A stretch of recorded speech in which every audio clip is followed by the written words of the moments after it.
দেখো বন্ধুরা, আমি রান্নাঘরে চলে এসেছি। আজকে দেখো কচুর শাক করব ইলিশ মাছের মাথা দিয়ে। দেখো ভালো করে কেটে পরিষ্কার করে ধুয়ে এটা সিদ্ধ বসিয়ে দিয়েছি। কচুর শাকটা সিদ্ধ হয়ে গেছে।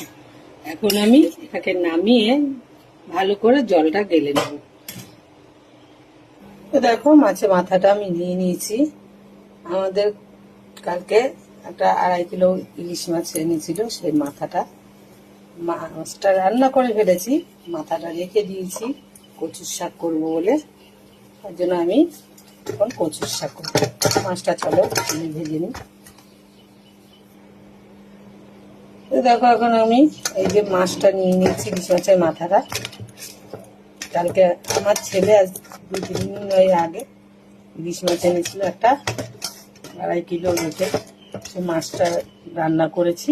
মাথাটা রেখে দিয়েছিলাম, কচুর শাক করবো, সেটাই আজকে করবো। কড়াটা গরম হয়ে গেছে, আমি তেলটা দিয়ে দিচ্ছি।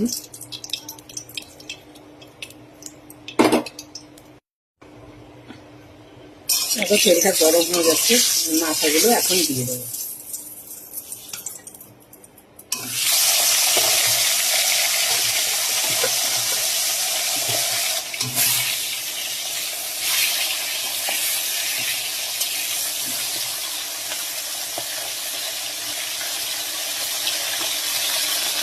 দেখো মাথাগুলো আমি লাল করে ভেজে নিয়েছি। এবার দিয়ে দেবো লঙ্কা, একটু ভেজে নেব।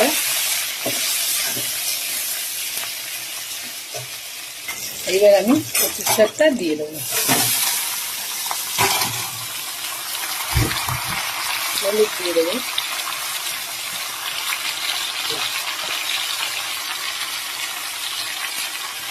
দিয়ে দিলাম।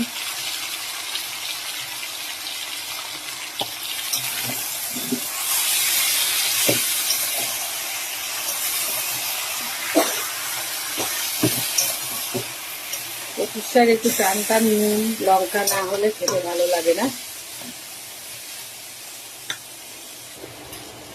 দেখো কচুর শাকটা প্রায় হয়ে এসছে, আমি এখন একটু আদা বাটা দিয়ে দেবো। আদা বাটাটা দিলে কচুর শাকটার টেস্টটা আলাদা হয়। দেখো স্যালাডে একটু চিনি দিয়ে দিলাম, মিষ্টি না দিলে কচুর শাক টেস্ট হয় না। এটা কিন্তু পুরো জল একদম ফেলে যাবে, একদম সুন্দর। জল থাকলে কচুর শাক ভালো লাগে না, প্যাচ প্যাচ করে। একদম টান টান করবো করে আমাদের দেখাবো।